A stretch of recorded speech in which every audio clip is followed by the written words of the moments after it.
ये class 6 lesson number 2 है आपका lines and angles. Lines and angles name से आपको पता चल रहा है हम टोटल लाइन्स जितने लाइन्स के और कितने टाइप के आपके एंगल्स होते हैं उसके बारे में स्टडी करेंगे।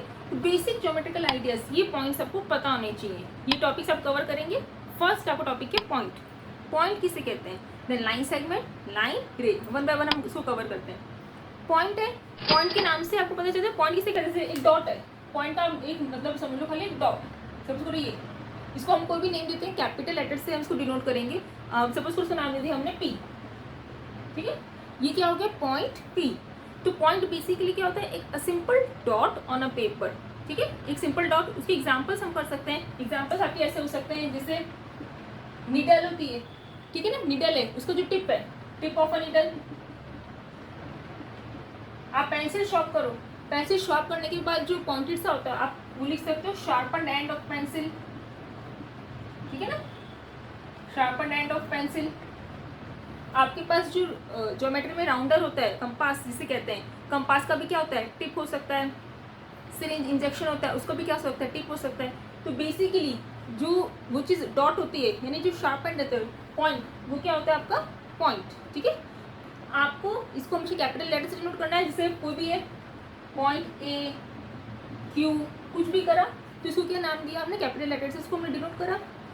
इसकी एक चीज़ होती है कि कोई डायमेंशन नहीं होती। डायमेंशन मतलब कोई लेंथ, कोई विड्थ, कोई हाइट नहीं होती, ठीक है ना, क्योंकि इसका कोई डायमेंशन नहीं है। It has point has no dimension, यानी LBH लेंथ विड्थ हाइट। ये नहीं होगा कि 3 सेंटीमीटर का है, ये 5 सेंटीमीटर का है, ऐसे। तो इसी को डायमेंशन नहीं होती, डायमेंशन लेस होता है। हमने पॉइंट समझा, इसको कैपिटल लेटर से हम डिनोट करते हैं। इसकी कोई डायमेंशंस नहीं होती है। और ये शार्पन एंड आप इसको बेसिकली डॉट की तरह समझिए कि डॉट जो होता है वो पॉइंट का एग्जाम्पल है, क्लियर। हम सेकंड टॉपिक करते हैं लाइन सेगमेंट। ये सेकंड टॉपिक पॉइंट क्लियर हो आपको। लाइन सेगमेंट करेंगे। लाइन सेगमेंट और लाइन में कंफ्यूजन बिल्कुल नहीं होना चाहिए। लाइन सेगमेंट क्या होता है? जैसे A एंड B। अब ये देखो इसे कहते हैं, जैसे यहाँ से स्टार्ट करा था इसे कहते हैं इनिशियल पॉइंट, ये इसका एंड पॉइंट। तो यानी जिसका डिस्टेंस इससे सपोज करो 3 सेंटीमीटर, AB की लाइन है वो 3 सेंटीमीटर की। तो इसका मतलब क्या हुआ कि लाइन सेगमेंट के क्या हो गए? It has 2 and points. 2 and points, देखिए ये 2 पॉइंट्स है, इसके 2 एंड पॉइंट्स होंगे। यानी जिसका मेजरमेंट हम कर सकते हैं तो आप इसको ये बोलेंगे it has a finite length. It has finite length. Finite means क्या होता है? जहाँ आप उसको मेजर कर सकते हैं। It can be drawn on the paper.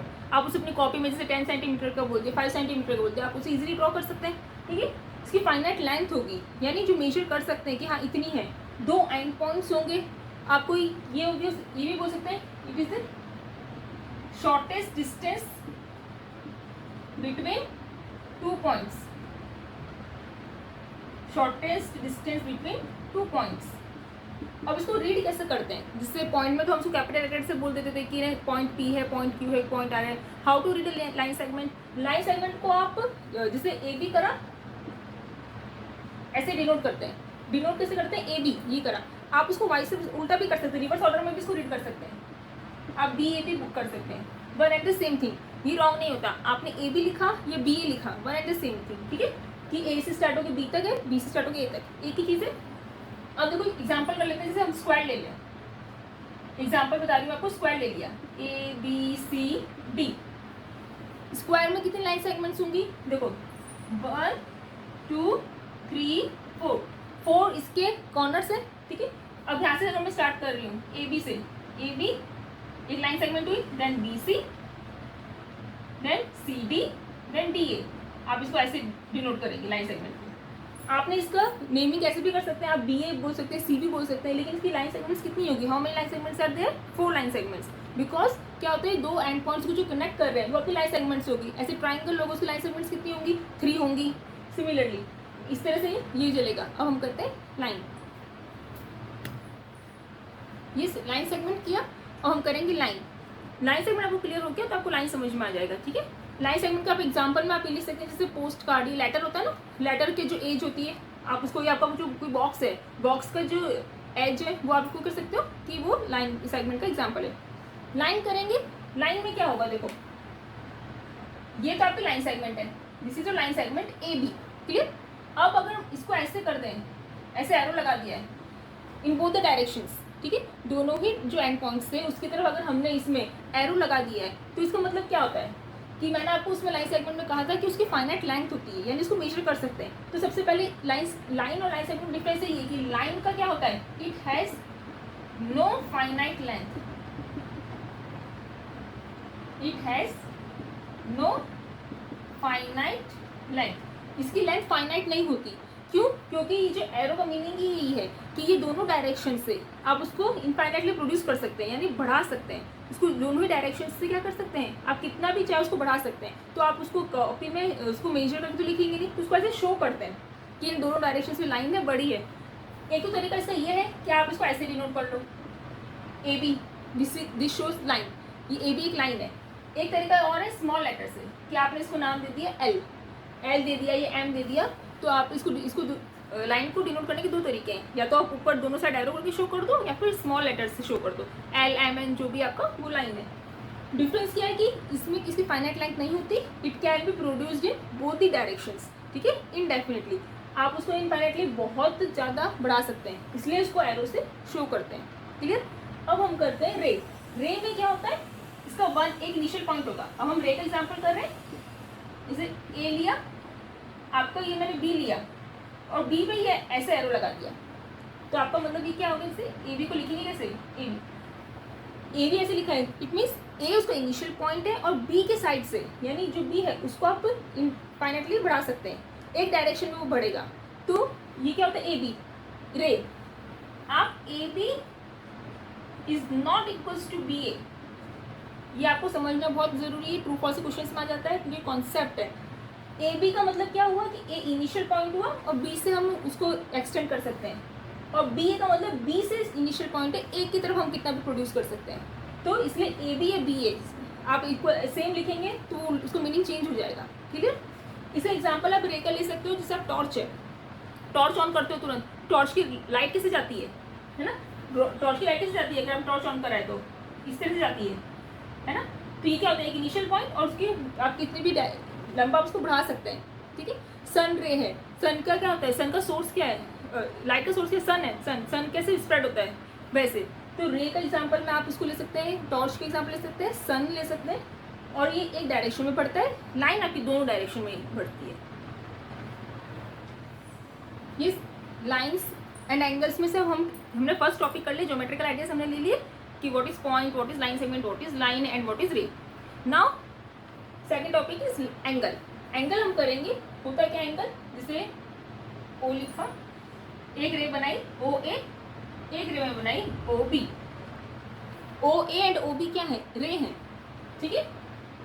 तो एंगल बेसिकली क्या होता है, जिसमें when the two rays meet at an initial point, आप इसको इनिशियल पॉइंट कह लो, स्टार्टिंग पॉइंट कह लो, ये क्या हो गया आपका एंगल फॉर्म कर रहा है, and this O is called your vertex, ये वर्टेक्स हो जाएगा। और ये जो दो रेज हैं आपकी O and O B, these are called your arms, arm कह सकते हैं, ये साइड्स कह सकते हैं, ठीक है। अब एंगल की नेमिंग सीखनी है आपको कि नेमिंग कैसे करते हैं। तो दो रेज जिस इनिशियल पॉइंट पे मिलती है, जिससे इसको वर्टेक्स, तो ये क्या बनता है आपका एंगल बनते हैं। अब इसकी नेमिंग करना सीखना है, आप देखो नेम कैसे करना है। जो वर्टेक्स होता है ना वो हमेशा सेंटर में आता है, वर्टेक्स इज व्हाट ओ, यहाँ पर वर्टेक्स क्या है ओ है, और ओ ए और ओ बी रे थी, तो नेम कैसे करते, तीन तरीके से नाम दे सकते हैं। नेमिंग करना सीखेंगे, फर्स्ट आप इसको ले सकते हैं, अगर आपने ए से स्टार्ट करा तो ए ओ बी, एक तरीका तो आप इसको एंगल को रीड करने का तरीका क्या है, एंगल ए ओ बी, या आप उल्टा भी रीड कर सकते हैं इसको, एंगल बी ओ ए। इंपॉर्टेंट क्या है, जो वर्टेक्स होता है वो आपको सेंटर में आना चाहिए, that is important. B O A one and the same thing.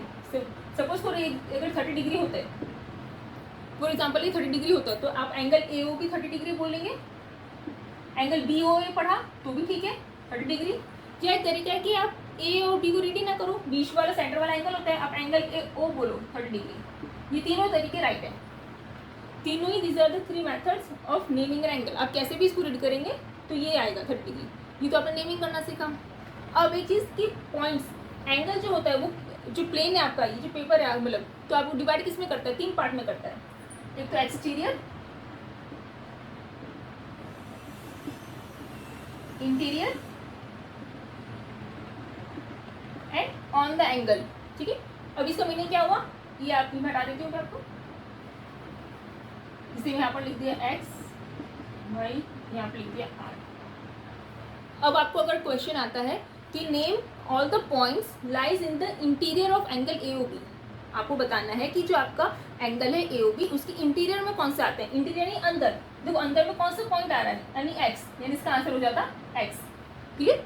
अगर आता है कि name all the points lie in the exterior of angle AOB, यानी AOB के बाहर कौन से आ रहे हैं, देखो AOB के बाहर कौन से आ रहा है, y आ रहा है खाली, इसका आंसर हो जाता है y। और ऑन द एंगल किस पे कौन से पॉइंट आ रहे हैं, एक तो A आ रहा है, R आ रहा है, O आ रहा है और B आ रहा है, ये 4 पॉइंट्स इस पे आ रहे हैं ऑन द एंगल, क्लियर।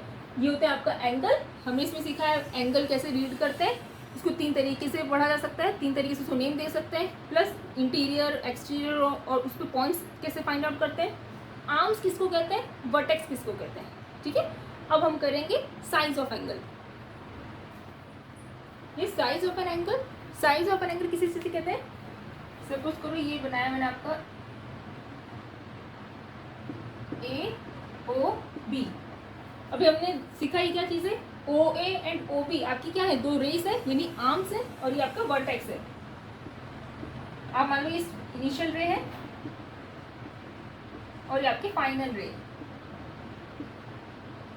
तो साइज क्या होता है, जिसे अभी मैंने लिखा था उसमें 30 डिग्री लिख दिया था, तो 30 डिग्री है वो साइज किससे पता पड़ता है कि अमाउंट ऑफ टर्न या रोटेशन कितना चाहिए अबाउट द वर्टेक्स, यहाँ से इसको यहाँ तक अगर मूव करें, अगर इस रे को OB को OA तक लेकर आए तो कितना टर्न, ये कितना मूवमेंट उसको करना पड़ेगा, that is called size of an angle.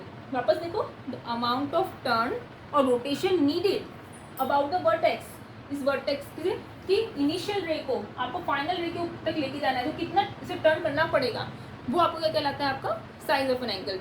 एक इसमें आपको एक और चीज़ आएगी, comparing the angles. Comparing angles में भी 2 चीज़ आएंगी, आप इसमें देखो, इसमें इसी टॉपिक में समझा देती हूँ। कंपैरिजन ऑफ एंगल्स, एक है आपका सुपर इम्पोज, एक है आपका transparent circle without super imposition, without super imposition. इसमें आपको दे रखा है ट्रांसपेरेंट सर्कल, बहुत सिंपल सी चीज़ है। तो पहले सुपर इम्पोज कर लेते हैं, क्या होता है, जैसे 2 लिए मैंने AOB, ऐसे सेम बनाया PQR। सुपर इम्पोज क्या होता है, एक के ऊपर एक रखना। अगर आपको पूछे कि एंगल सेम है कि नहीं, जैसे मैं आपको इसमें लिख के दे देती हूँ कि 30 डिग्री का एंगल है, ये दोनों 30 डिग्री के, सपोज करो ये मैं आपको पहले बताया कि 30 डिग्री के। अगर एंगल भी गिवन नहीं हो मेजरमेंट की ये कितने के हैं, तो क्या करना होता है सुपर इम्पोज में, जिससे ये उठाया PQR, इसको उठा के AOB पे रखा। अगर आर्म से आर्म ए के ऊपर एक आ जाए, यानी ए के ऊपर P आ जाए, O के ऊपर उसका वर्टेक्स Q आ जाए और B के ऊपर R आ जाए, अगर एकदम सेम आ जाता है, सुपर इम्पोज करते हैं यानी वर्टेक्स से वर्टेक्स मैच हो जाए, आर्म से आर्म्स मैच हो जाए, तो क्या हो जाएगा आपका, सुपर इम्पोज करके आपने देखा तो ये आएगा आपका इक्वल एंगल्स, यानी सेम टू सेम है, यानी इक्वल एंगल्स हो गए। नहीं होगा तो आपको बताना है कि नहीं है। सुपर इम्पोजिशन से नहीं करना है तो आपको इसमें आएगा ट्रांसपेरेंट सर्कल्स, यानी सिर्फ आपको उसको देख के बताना है, क्योंकि ट्रांसपेरेंट सर्कल में भी क्या है, उसको आपको रफली ड्रॉ करना है, एक सर्कल बनाना है जहाँ की ये आर्म टच हो रही, इसको नाम देते हैं, मैंने K और L, K और नाम दे दिया। तो ऐसे ही आप दूसरे वाले पे करेंगे, अगर वो उससे बड़ा आ रहा है, छोटा आ रहा है, सेम आ रहा है, वो चीज़ बतानी है। ये टाइप्स ऑफ एंगल्स बहुत इंटरेस्टिंग टॉपिक है, बहुत क्वेश्चंस बनते हैं इसमें। ये देखो हम इसको बहुत इंटरेस्टिंग वे में पढ़ेंगे। आपका नाम लिख देती हूँ इसमें, राइट एंगल, आपका then straight angle, acute angle, obtuse angle and last is a reflex angle.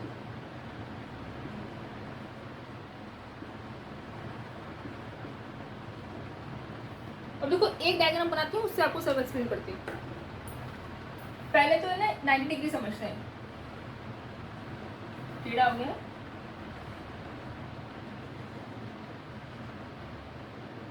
A O B. दो परपेंडिकुलर लाइन से, यानी देखो जिसकी आप अगर कैपिटल लेटर में देखोगे तो एल, अल्फाबेट में देखोगे तो एल शेप जो बनता है, ठीक है। तो राइट एंगल आपका क्या होता है 90 डिग्री। मेजरमेंट आपको समझना है, खाली आपको उसके एंगल का ध्यान रखना है। 90 डिग्री हो गया कहते हैं हम राइट एंगल। अब देखो राइट एंगल से हम समझते चले जाएंगे इसी डायग्राम में। राइट एंगल के बाद मैं आपको समझाती हूँ पहले एक्यूट एंगल। एक्यूट एंगल क्या होगा कि 0 डिग्री से तो ग्रेटर होगा, ठीक है, और लेस देन 90, यानी एक्यूट जो होगा वो 90 से लेस, यानी इससे कम होगा, यानी वो इतना हो सकता है, चलिए इतना हो सकता है, कितना भी हो सकता है, लेकिन क्या होगा 90 से लेस, 90 के अंदर की तरफ आएगा, क्योंकि 90 से लेस होगा। 89 डिग्री भी हो सकता है पर वो 90 डिग्री नहीं होगा।